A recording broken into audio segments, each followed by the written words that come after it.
Three, two, one. Hi everybody, I am Charlotte Stirling-Reed. I'm the baby and child nutritionist, and I'm here today at Zebedees HQ to do a free webinar talking to you guys as nursery practitioners all about fussy eating, mealtime environments, and helping to give you some tips on how to deal with fussy eaters in your own nursery settings. I really hope you enjoy the presentation. Hello everybody. Hi. So again, thank you so much for joining today. My name is Charlotte Stirling-Reed and I am the baby and child nutritionist. I'm also the nutrition consultant for Zebedees, and I'm very, very proud to work with Zebedees because I really have been quite overwhelmed since I started working with them about how much goes into them creating these menus for children, and to them just trying to help and support the nurseries that work with them as well. I honestly have been quite overwhelmed. So absolutely love working with them, really, really proud to do so. And they have asked me to come along today to give you this presentation, which is all about helping children to enjoy food and combat fussy eating. So I know all too well, I've worked with nurseries for years, and I also work very much with parents, and I know how difficult this topic can be. You know, fussy eating is a real challenge for parents, but also when it comes to a nursery setting, sometimes you might feel like you don't have full control, and sometimes you might feel like you aren't able to make enough changes and positive effect in the nursery. And I want to do this presentation to give you some support, to help you see how there are some things that you can do at nursery that might help to make a difference. First and foremost, a really difficult question to answer: what actually is fussy eating? Now, this is really difficult to answer because the question is completely subjective. So it really depends. There might be somebody who lives down the street from you who thinks their little one is fussy if they don't eat broccoli for, a week. Or other families might feel like their child is fussy if they have eaten only 2 meals a week, or they only eat 1 meal, for example. So what fussy eating is really variable, and it's also the same in a lot of research. And actually I've been doing a huge amount of research into this area at the moment for a project that I'm working on, and the psychology around fussy eating and why children become it and how to help them get over that is actually quite fascinating. There is research that suggests that around about 5 to 50% of all children are likely to be fussy or have periods of fussy eating. So at your nursery setting, if you're finding that you've got, just a few children who are a bit picky, you're probably doing quite well. So 6 to 50%, and I know that's a huge range, but as I said, it's just very subjective depending on what people think fussy eating actually is. So really hard to define, but we don't have a set definition. However, we do know that it happens for quite a number of different reasons, and some of these are completely understandable. So it's thought to occur in children who are roughly around about 1.5 to 3 months of age. 3 years of age, although it can happen earlier and it can happen later, and I've seen it in much older children and also in younger children too. But 1.5 to 3 years is quite a pretty typical average age. And unfortunately for you guys, that is the age in which you are normally having them at your setting. So they're probably going to be going through their picky stage while they are with you.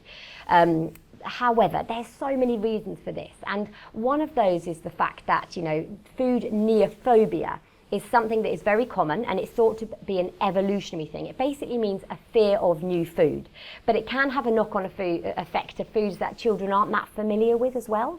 And the reason that that's thought to happen is because, if you think about an environment where a child is all of a sudden growing and they're becoming a bit more independent and they're starting to explore and move about and be able to put food in their mouth and feed themselves, it's actually thought to be an evolutionary response to try and make them a bit more protected, so they don't just put every single thing in their mouth. And unfortunately, in this day and age, when we know that most of the food that we're going to be offering is very safe, it actually can have a knock-on effect to them being a little bit wary and a little bit unsure about those unfamiliar foods. But please don't think there's nothing you can do about it, because I promise you there is a lot, and we're going to cover some of that during this setting today. Also, kids are going through this stage where they start to develop independence. They start to be able to realise that they can say no, that they can control some element in their diet. They often don't have control around things like when snack time is, what toys they play with, what activities they're going to do at nursery. But sometimes they might be able to have control in whether they say yes to eating it or not. Also, their growth rate starts to slow as they get a little bit older. So sometimes, their growth rate goes really high up until about the age of 2. And all of a sudden that growth rate levels off.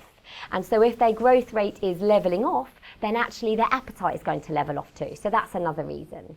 Also, if there's, one thing to take away from this presentation is that just like us as adults, children's appetites vary. They sometimes go up, they sometimes go down. Sometimes they really fancy a bowl of soup or lasagna, and other times they might fancy something much lighter, or like a salad, or something that more finger foody or picky. And that's exactly the same for us as it is for young children. So their appetites are likely to go up and down. If they are too cold, if they are too tired, if they are going through illness or have milestones, or any of those kind of things can impact on their appetite. So it's really, really normal for children's appetites to go up and down, and sometimes that might have a knock-on effect to the meals that they're eating at nursery. So last but not least, just a few of the signs that you guys might recognise as being a bit fussy with food. So they might refuse certain foods, they might have a limited variety, they might be really selective in the types of foods that they will have.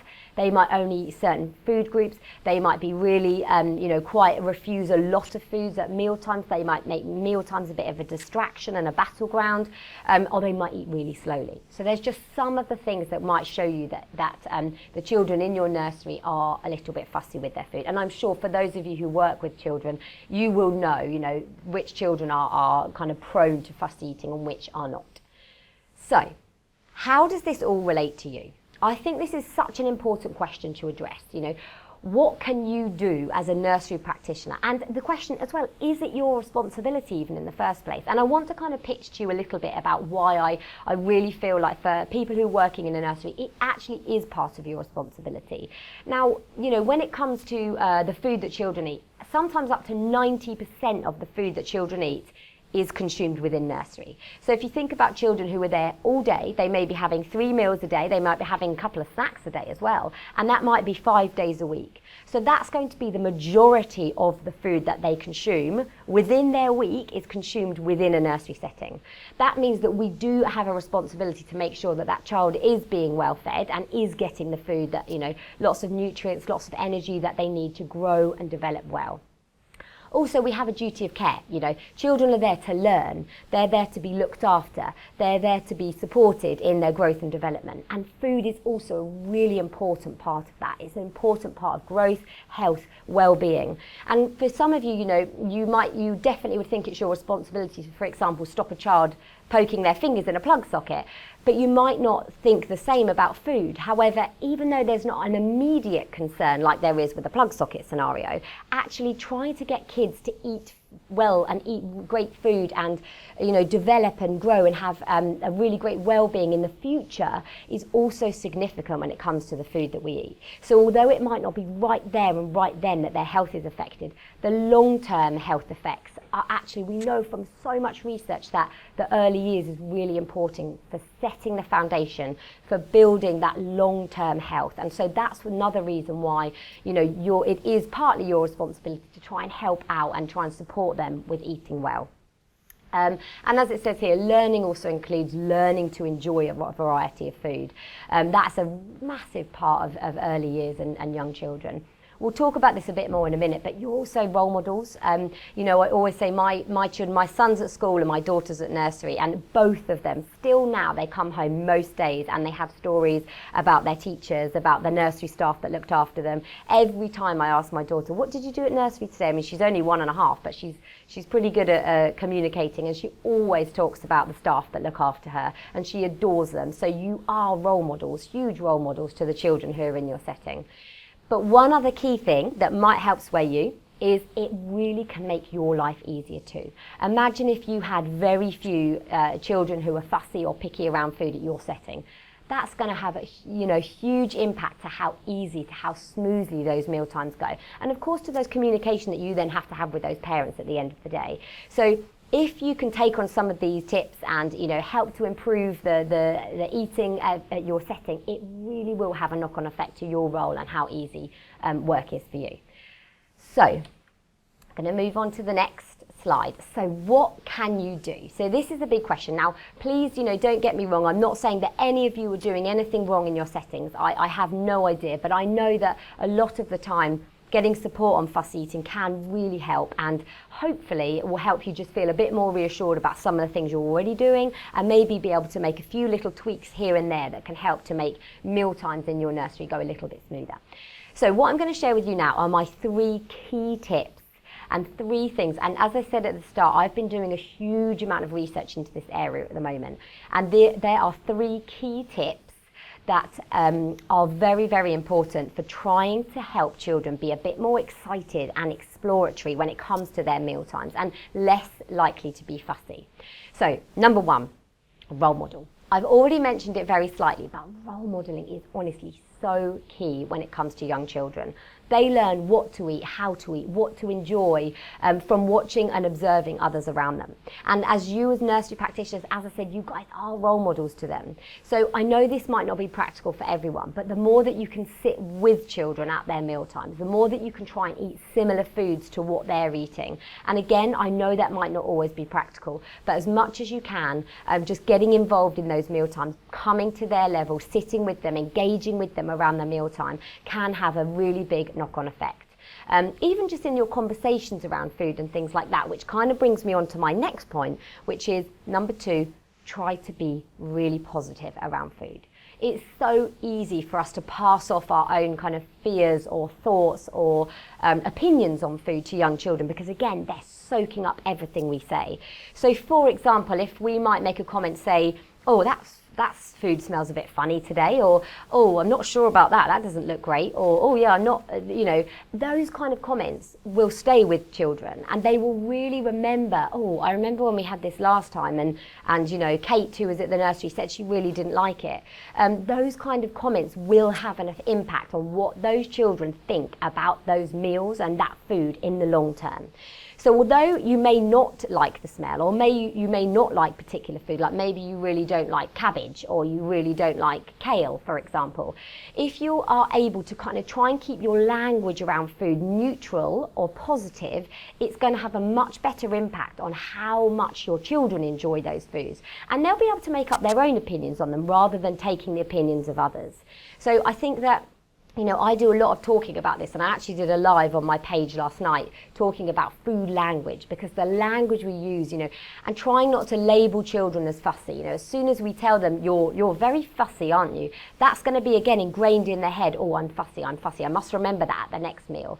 So try and keep language around food and around eating positive, or if you can't keep it positive, at least neutral, so that you're saying, oh, I can smell that must mean the food's coming. So you don't need to say something that you don't believe, but you can still keep it a bit neutral. Oh, there's something new on the menu today, let's see what that is. This kind of thinking about the language that we say, so that we're not passing off our negative thoughts or passing off negative feelings around food to children, because as I said, that's going to have a knock-on effect. And that's going to affect how they feel the next time that meal comes out. And ultimately, you want them to be happily eating that meal rather than rejecting it. Number 3, and this is really, really key. Take the pressure off. So often, and I've again seen this so many times, and it happens very much at home with children as well as sometimes at nursery. Pressure for children to eat up actually has the exact opposite effect to what we want. Pressure to eat up makes the food less desirable. Also, offering rewards for eating certain foods makes that food less desirable and makes the reward food more desirable. So if we want to encourage children to not like their vegetables and want their dessert, then saying you can't have that, you can't have that until you've eaten this, is going to have the exact opposite desire effect. We're going to be encouraging them to not like those veggies on the plate and to want that fruit pudding even more. So trying to take pressure off meal times. And this might seem like, for example, that's okay, you don't have to eat it.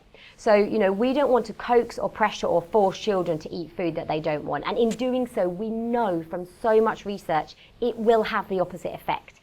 It will make them want to eat it less.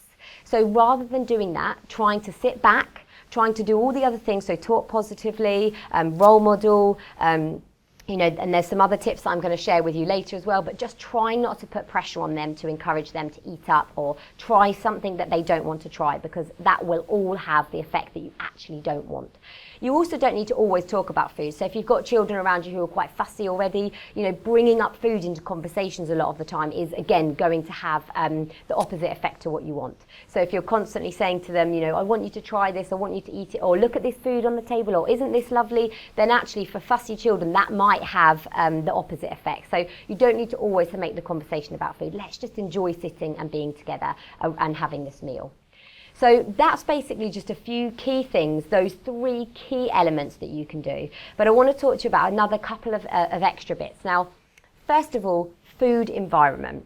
Now, I know from working with nurseries that most nurseries do a brilliant job of this. So removing distractions, getting kids very much involved. So whether that be snack duty, whether that be getting them to help lay the table, clear up, stir food, whether you can get them involved in things like making meals, growing food if you can, sitting together, and just basically creating an environment around the meal times that is enjoyable for all. So we clear the toys away, everyone has a bit of fun. Maybe you put some music on as you're setting up so that it creates that enjoyable atmosphere, so that when we all come and sit together for the meal, everyone's in a bit of a good mood and they're ready for that, because environment really matters. If it's angst, if it's stressful, if you've been having trouble kind of getting the food out, if there's been food spilt on the floor and everyone's up in the air, it's going to have a knock-on effect to how children feel around those meal times. So keeping that meal positive, as I said, avoiding those pressures and trying to avoid giving huge amounts of attention to children who are a bit fussy.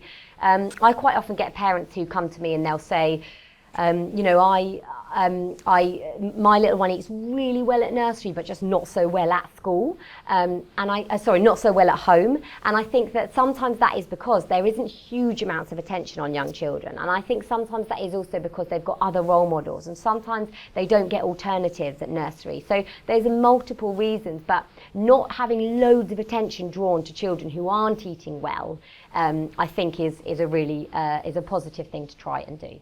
So food environment really matters, and I definitely task for all of you to go away and just have a look at how you could maybe make a few little tweaks to your eating environment, whether that be removing distractions, whether that be sitting together a bit more, whether that be making that mealtime environment a bit more enjoyable before they start. All of these things can have a knock-on effect to help children want to be a part of them and want to enjoy that food.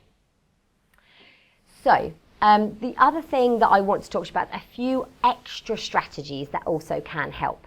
Now, some of these are things, again, that you will already be doing and that you will already be trying, but others of these, might be things that you can put in place that, again, will help to have that impact on getting children to enjoy food. Now, one of the benefits you guys have is that most of your menus will be rotating. So every week you'll have similar menus coming back, or every 3 weeks, as is the case with most, the Zebedees nursery setting, you'll be having the same menus coming back. And actually, we know from research that what we call repeat exposures, so offering similar foods over and over again to young children, helps to encourage something called familiarity, which is essentially where children are more familiar with and will be more accepting of those foods. And sometimes that can take a number of times before children will accept it. So let's say, for example, if they've got a new dish on the menu that they haven't tried before, that first offering, they might say they don't want it. But actually, once they've seen it a couple more times, once they've been familiar with the look and the smell and maybe the taste and the ingredients that are in it, they might start to become more familiar, especially if they see other people around them who are eating it. So you have a benefit in nursery that you have a rolling menu and that the menu tends to come across quite regularly. So hopefully you've got multiple opportunities to repeat their exposures to certain foods. There's also a concept called the division of responsibility, which essentially is where you, as a practitioner, decide what is going to be on offer. So obviously, for those of you who are working with Zebedees, they do all of the hard work for you. So your meals are all there and ready to go. So you know what's on offer, but you let the child decide how much they want to eat and if they want to eat that meal. And that really hands that responsibility over to them. So it's not you. You don't have to put the pressure on. You don't have to be responsible for whether they are eating or not. And this is really key, and again, lots of research around this. So you decide what's on offer, you decide what's being served up and what's on their plate, and you let them decide how much. A few other little tips can be try and sit good eaters with the eaters who are a little bit more fussy, a little bit more picky. Again, that kind of role modelling can have a real knock-on effect and help children to be much more willing and excited about trying foods. Also try and involve them in foods in other ways. Now, again, I know so many nurseries do this brilliantly. You know, I see it at my own kids' nursery, but basically trying to get them involved, whether you can, in even just growing cress heads or creative food, or even food stamps with potatoes. There's so many different ways you can involve them and familiarise them with food without them having to eat it. That even includes things like having kitchens, you know, where they play with food and do the washing up and clear food away and read books about food. There's so many different things that you can do to get them involved. And as I said, this all adds to them being familiar with food, and hopefully that will help with acceptance, especially if we go back to the role modelling, the being positive and the no pressure around food as well. The other thing you could do is communicate with them, you know, talk to children about eating and talk to them about why they're not wanting certain foods. So have a little conversation with them around it and then leave it at that. You know, we don't want to draw massive amounts of attention, but we can have those conversations because there may be reasons. Maybe they are genuinely just too full. Maybe they don't eat quite so much when they're at home. And then lastly, trying not to restrict other foods. So I know this is very common practice, but saying to them, if you don't eat your dinner, you can't have pudding. Again, all that is going to do is tell them that the dinner is low down and that the pudding, that's the desirable, that's the thing that we want. And actually it's going to encourage them to like this food even less. So it's much better to allow them. We know that the menus that are on offer at Zebedees are really healthy, they're balanced, they're low sugar, they're low salt. So if you are offering puddings that are nutrient rich and great options for young children, then it's absolutely fine. You know, allow them to have those puddings. It's going to add energy, calories and nutrients to their diet. So try and avoid restricting food, you know, for certain reasons, or punishing with food as well. So nearly at the end, I promise, but this part is really, really key. And this is the communication with parents. Now, I know that often this is what nurseries do struggle with. They struggle with this, you know, having the parents who are asking questions about food, or parents who struggle with fussy eating at home, or I think there's so much that could be said with this communication. So this idea of, first of all, working together, thinking of it as a partnership. You know, it's beneficial for them if their children are less fussy. It's also beneficial for you if the children are less fussy too. So so that's really, really important. So think of it as teamwork. How can we work together and do this? Also try and have, and I always have said this whenever I've worked with nurseries, have a policy in place around what you do for food, for the food that you're offering to children, for the environment, for the behaviours. So for example, things like if they don't eat their dinner, we won't restrict pudding.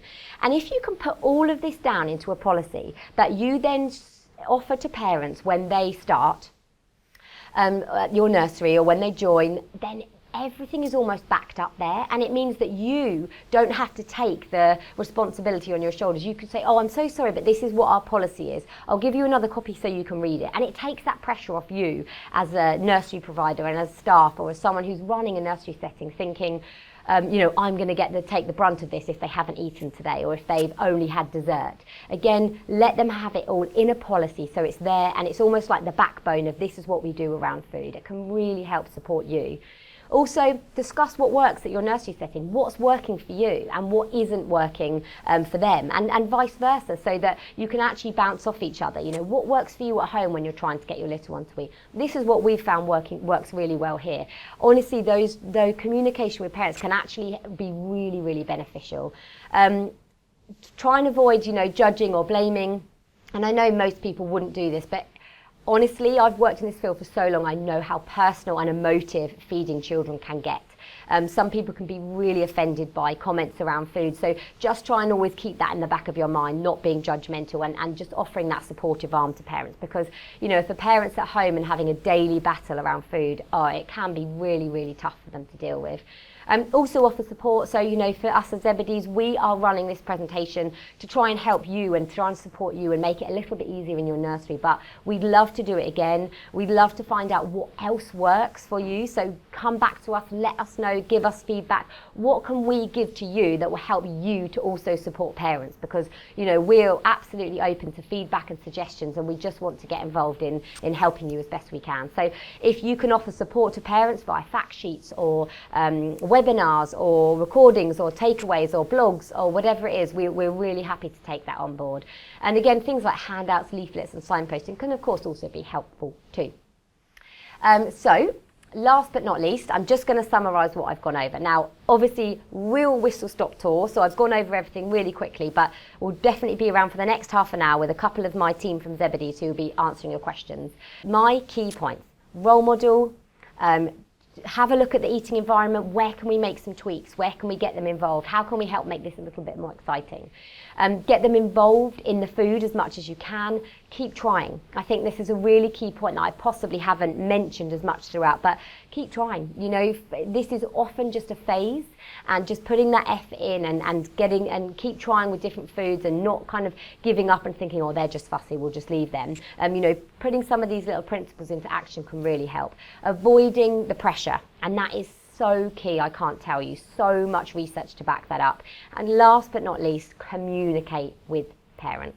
That communication can be really vital to both ends.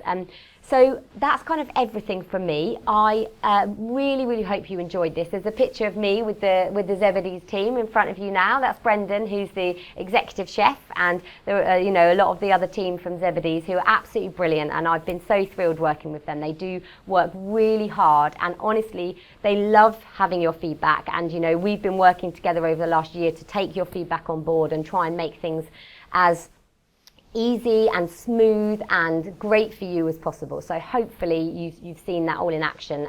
But yeah, always happy to take your feedback. So thank you so much for being part of the presentation. Okay. Do you want to come and join me, guys? Thank you so much for joining. So do you want to just introduce briefly what you guys do so everyone knows who you are? Yep, I'm Alistair. I'm the current relations manager for Zebedees. I've been with Zebedees for 15 years now. And Dawn? Hi, I'm Dawn. I'm also client relations for Zebedees, and I've been working for 9 years. So, yeah. Perfect. So basically what we want to do in this part is we're going to answer some questions for you guys. These guys are here to answer anything that's specific Zebedees related because they are the absolute pros. So if you want to pop the questions in the chat. So we've got a question that's come in now. I want staff to sit and eat with the children. Can Zebedees provide adult meals? Yeah, absolutely. We do an adult portion. Some settings will order an adult portion, so that's actually a double portion of the child portion. Otherwise, other settings would order extra child portion, and then obviously they can encourage the staff to sit down with the children, talk about the food, and encourage the children to eat. Yeah, love that. Yes, brilliant. We've got loads coming through. So, if a child is crying during mealtimes and refusing food, what can we do? That is a really great question. So if a child at any point during a mealtime starts to get upset and isn't keen, I would 100% be saying stop the meal for them. You know, if they are upset in that environment, you want to stop the meal because, again, as I've talked about, we want meal times to be enjoyable. If they're enjoyable, if they're places that children want to be, then they're going to want to come back there time after time. And they're not going to want to come back there if they feel pressure to eat, if they remember crying and being forced to stay at the table. If they're really upset and unhappy, they're not going to want to go back there. So important. And obviously you don't want to get into a habit where a child is every single mealtime having to leave the table. But if they are visibly upset, if they are unhappy being there, I would absolutely say to try and take them away, give them some space, have that conversation around them, and again, have that communication back and forth with the parent. What do they do at home? How can you support this? But definitely taking that pressure off and you know, the role modelling, if you can get someone to sit and eat with them as well. I mean, is that something that, do you ever hear about that, you know, in terms of the nurseries that you work with? It's always best, and we'd encourage that as well, to sit down with the children and talk about the different types of vegetables in the dish, for example, or if they eat it at home or if they've eaten in a restaurant or anything like that, if they can talk about it, and then let's encourage them to. Yeah, try it. Brilliant. And sometimes it isn't actually about the food. Honestly, in my experience, sometimes it is not about the food. It's about the environment, and it's about they're just uncomfortable being there. And I think, you know, sometimes we just need to get them to want to be sitting at that table, whether that be sitting and talking with their friends and not having to eat, or, you know, just having an enjoyable time at the table, new tablecloths, or sitting with a new table perhaps. You know, changing things up a little bit can really help. But that's a really, really good question. I've got another one here. If a child hasn't eaten a decent amount for lunch, is it okay to offer snacks after lunch? What snacks are recommended? So, yeah, that's absolutely fine. I think, again, when it comes to pressure to eat, we don't want to be saying to children, you have to eat this food. And if you don't eat this, you don't get a snack. Because what you're doing is you're, again, you're making that food less desirable. So if you said to a child, if you don't eat this broccoli, you are not having any jelly. You're literally telling them, broccoli is the bad stuff. You've got to get through it to get to the good stuff. And you are increasing the distance between those two. Whereas we want children to kind of view foods as just foods. You know, this is broccoli and this is jelly. They taste different and I eat them in different occasions or at different times, but not be kind of pressured and forced to eat some foods over another. So I think that's a really good question, but definitely I'd still recommend snacks. What about if they haven't eaten their Zebedees food? You wouldn't recommend them saying, "Oh, we'll make you a sandwich." No. No. No, I wouldn't recommend that.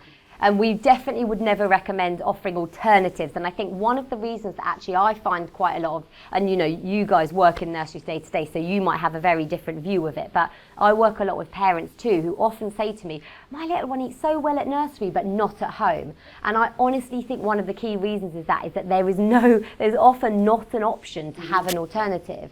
Alternatives are not ideal because what you're saying again is, you know, you can choose what you eat. You have choice. And actually, it's almost like you're giving them an honour by saying, yeah, you can have something else. And so next time they sit there, they're going to go, ooh, what could I get instead?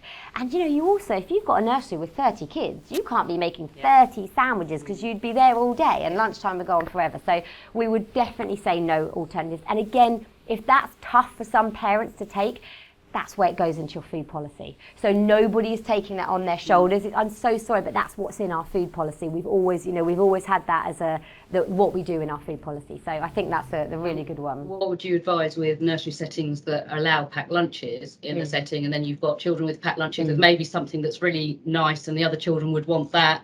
What would you recommend to the nurseries that are doing that? So I think that's always tricky as well. And personally, I used to work with nurseries really closely, and what I used to try and do with them is get them to have a packed lunch policy. Yes. So asking parents, you know, there's a lot of work going on in the government around this at the moment. You know, there's loads of advice out there about what are good options to fit in packed lunches. Yeah. So if you are having packed lunches, which is always a bit difficult because, you know, it's going to be really tough for children, and also you don't really have control over what comes in either. But I say if you do have packed lunches in your setting, I would absolutely be saying if you can, if it's possible, try to make sure that you are having knowledge and awareness of what's coming in. So maybe you have a list, and again, my child's nursery does, when we have on the rare occasion had to bring in packed lunches for, you know, I think it was over COVID restrictions and things, there would be specific you know, recommendations of what you can and can't bring in, ideally, because then it makes it a bit more fair for all the children, doesn't it? So do you offer a child a pudding if they haven't eaten any of their meal? So yeah, basically, as we've been covering already, I would absolutely, and you know, I said during the presentation, Zebedees are, the food that is on offer is brilliant. It's really great food, and if you're offering a pudding, it's a nutrient-rich option. So it's not like it's, you know, jelly and ice cream. So they're still going to be getting energy, nutrients, fibre, benefits from eating that pudding. And again, it's that kind of hierarchy. If we say, if you eat your dinner, you can have your pudding. You're definitely making the pudding the more desirable, and the actual food, you know, for dinner less. So yeah, and I think, what are some good ways of encouraging children to eat vegetables? Oh, I love this question. So this is one of my, you know, one of my favourite topics really. But vegetables, there are so many, first of all. And again, Zebedees, I think we did some calculation recently, and they've got something like 20 veg across their week that is offered. So offering a variety. Keep on offering. So try not to, you know, if they say, I don't like this, that's okay, you don't have to eat it, but don't give up on offering it. You know, don't take that off the menu, because as soon as you do that, well, they're never going to learn to like it. You know, if you've got a child who says they don't like broccoli and you go, okay, boom, no more broccoli, when they get to 20, they're going to be going, oh, I really don't like broccoli. Whereas if you keep trying and keep offering it, dribble by dribble, that familiarity will kick in and they will hopefully start to accept it. But also, I already mentioned things like, you know, cooking with it, growing with it, reading about it, playing with it in the kitchen, using food stamps. There's so many veggies you can do that with, and you can even use some foods to do painting. And I mean, there's so much that you can do. Do you ever have any of your nursery settings do things like with that? the potatoes, because we always send loads of potatoes, so we always suggest that if you've got leftover, then do stamps. Love that. So yeah, anything like that can really engage the children. And I think that's, that's a really, really great question and one that I love. Is it okay to sweeten a meal to encourage a child to eat? If so, what can we use? I mean, I definitely wouldn't recommend sweetening something just to encourage them to eat it, because what you're going to find is that they're not probably going to want to eat the food on its own then. So if you've got, like, I don't know, let's say a curry and you're adding in something really sweet to make children want to eat it, they're not going to enjoy curry. They're just going to be thinking, okay, that's sweet taste. And actually, children are born with a preference for sweet foods. So if we encourage that by continuing to only offer sweet taste and not expose them to all the variety of other flavours, then we're just going to reinforce their love of sweet foods and never going to get them to really accept others. But what do you tell us about Zebedees meals? Like, how do they? I know that we do, when we're making some of the puddings, we obviously do sweeten them, but we tend to sweeten them with lots of natural fruit and vegetables. Yeah, as best we can. So fruit and veg you use to sweeten naturally. So you can sweeten things, and we do that. So if you've got Zebedees meals, there's absolutely no need, because it should taste perfect. I know we're biased, but But yeah, is there anything else that you guys do? What about things like curries and? Curries, again, obviously as many natural ingredients, sweeteners as we possibly can. Yeah. Fruit, herbs, spices. Yeah. And no salt. Yeah, absolutely. No salt. And actually, I love that you say spices, because things like cinnamon and nutmeg can actually bring sweetness out without adding extra sugars. You can bring sweetness out in the cooking. But again, I really feel like with Zebedees meals, you probably wouldn't need to. If you've tried them, they are really they're really flavourful, aren't they? There's lots and lots of flavours in there, and they're made, I always bang on about our executive chef, but he is brilliant, and he really works so hard to create these recipes and make sure that not only are they healthy and they're ticking all the boxes, but they taste really good. And we all taste test them, so,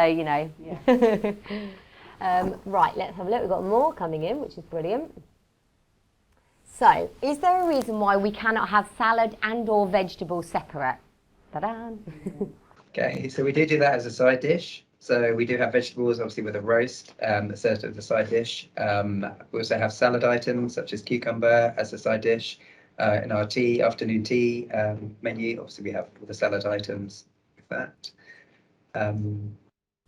I think it says, well, some children don't seem to prefer their foods already mixed, e.g. spaghetti bolognese. Can we not have the spaghetti and bolognese separate? We are doing that, yeah. We're doing more of that now, because from the feedback from our survey, that was one of the things that came up. So we are trying to do that a little bit more with the meals, so you have the pasta separately from the sauce. Okay, brilliant. And she says at the end there, we don't seem to have visible vegetables for the children, e.g. carrots, broccoli. It's always mixed in.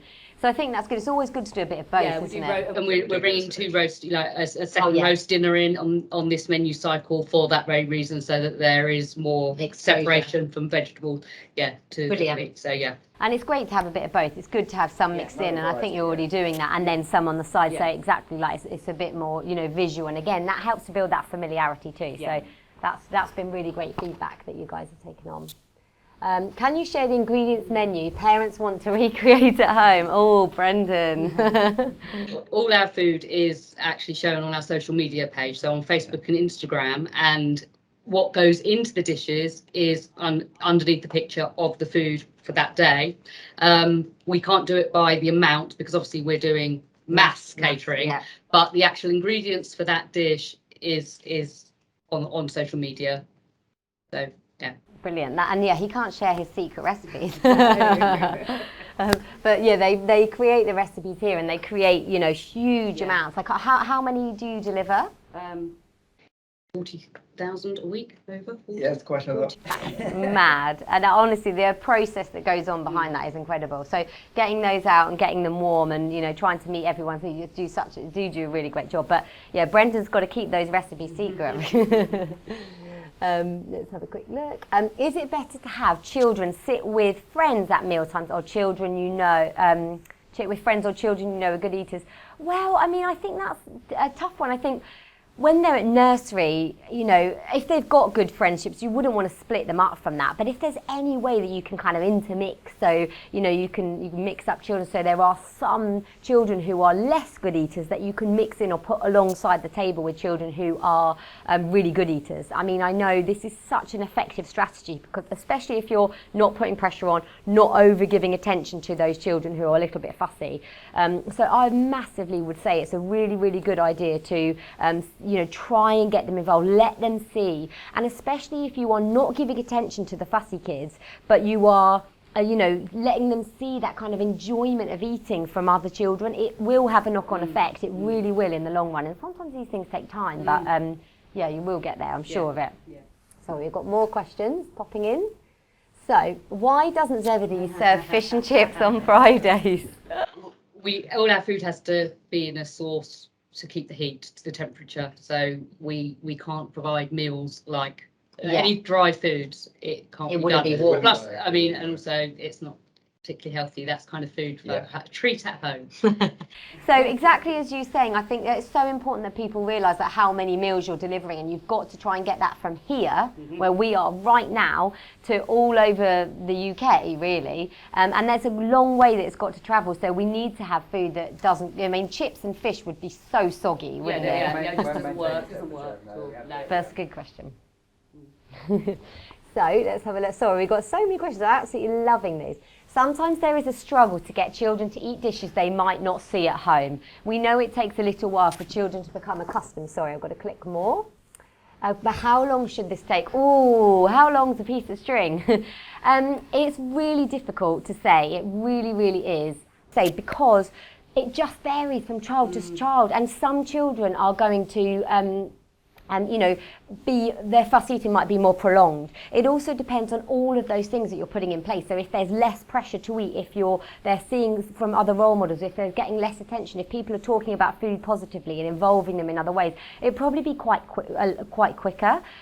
They do say it can take up to 15 times before children will accept certain foods, but it can be less and it can be more. It just really depends on the child.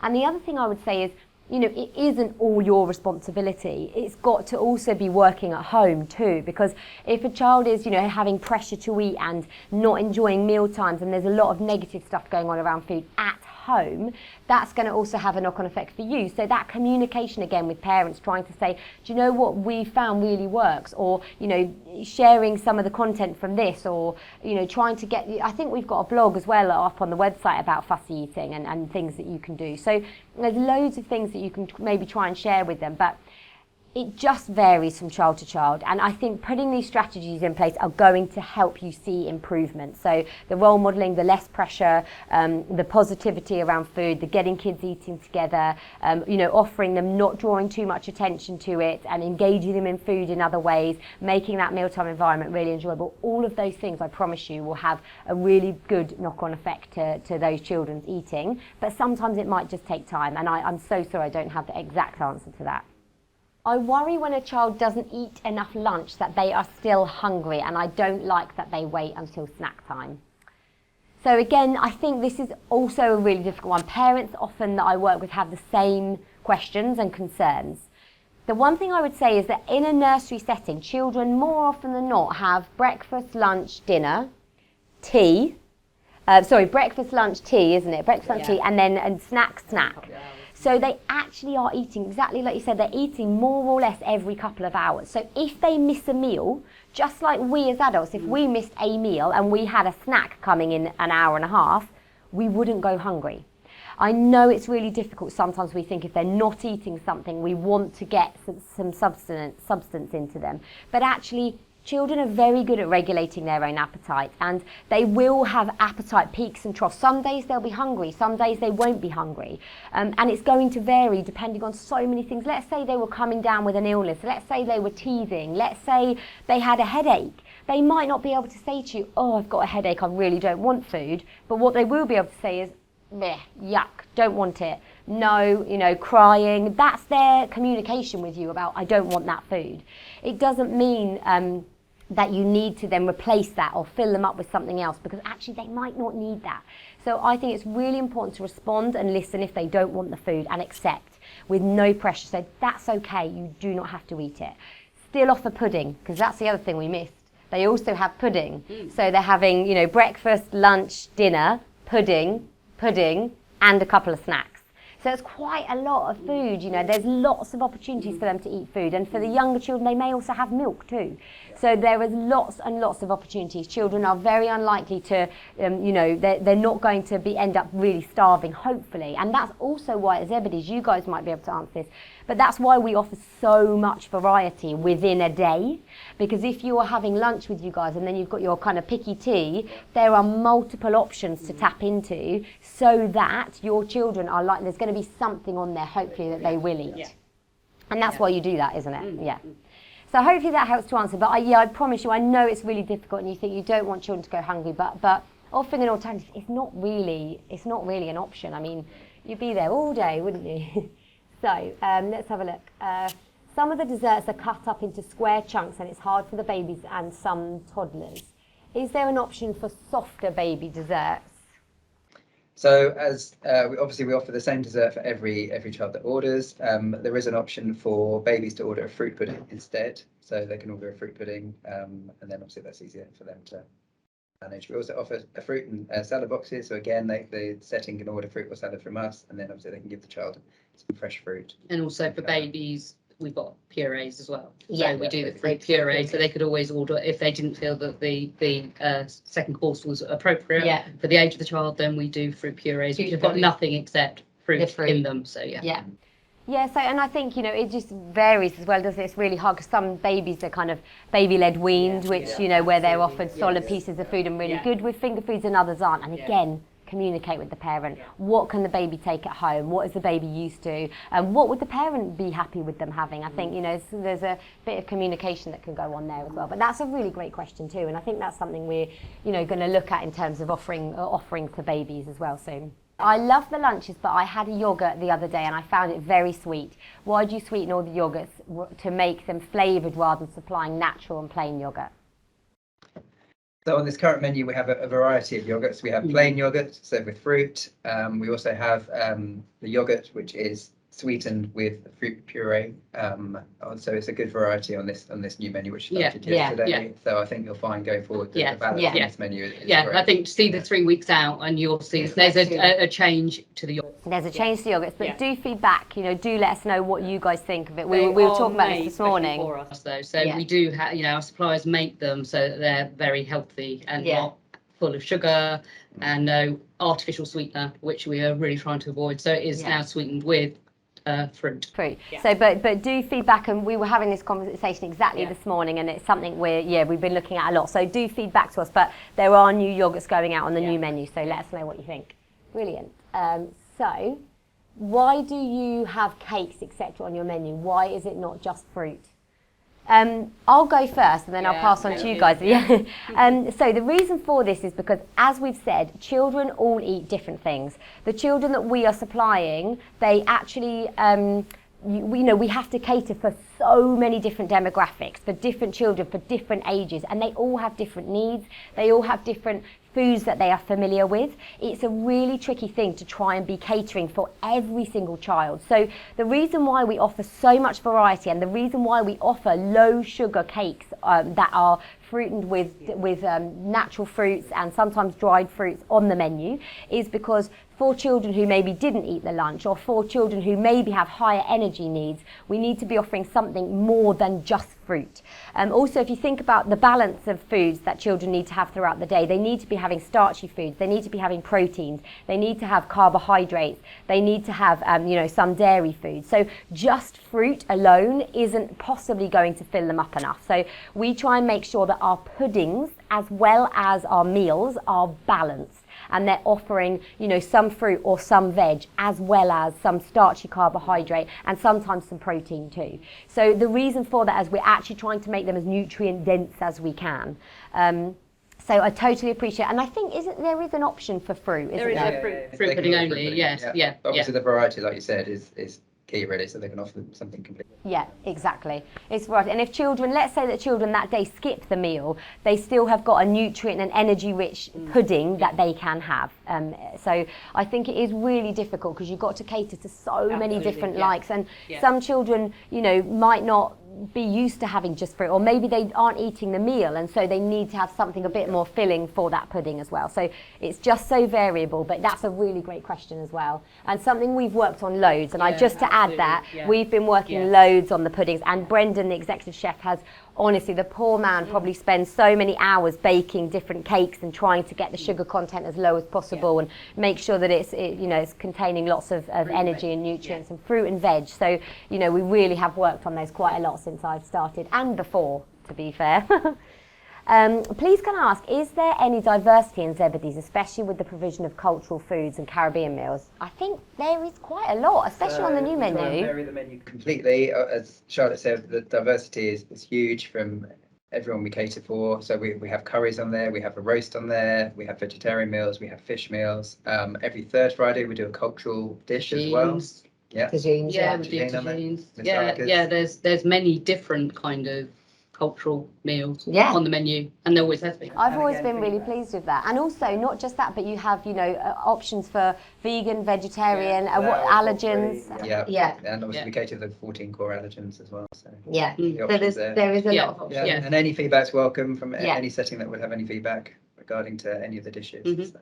Yeah, that's brilliant. Oh, yeah, honestly, I think that's one of the main things I absolutely love about Zebedees is they take feedback, not just from me, but they did take feedback from me, but they also take feedback from you guys. So when we sent out the last lot of menus and you guys fed back, we worked so hard to try and reach this ground that was still ticking all of my boxes. And I'm going, okay, I'm okay with that, but also being practical and also being what the kids at your settings like. So we do love your feedback. So please feel free to keep sending that through. I'm just going to check if I have missed any. Oh, there's a new one come through. Do children have more sensitive taste buds than adults, for example? Oh, that's a good question. So tricky. So genetically, children are likely to have varying taste buds between them. So some children might be much more prone to, you know, let's say dislike bitter foods or savoury foods than other children. So there is much, you know, a real genetic element to taste. And yes, children do tend to have slightly more sensitive taste buds or I think the fact is they have more taste buds, they have more in the way of certain sensory taste buds. So yes, they do. And that obviously is another element. But, you know, again, it doesn't mean they can't learn to accept foods. It's about what they are familiar with. And I do a lot of work around weaning and babies and vegetables and trying to get those veggies in nice and early, because we know that children prefer sweet foods, but actually if they are offered and if they are repeatedly offered a variety of vegetables and savoury options, they actually are more likely to accept those. So that's a really great question, but and yes, I believe that is the case, and there's a lot of genetic elements to it. Are there any cookbooks you would recommend to help with children's food? You do?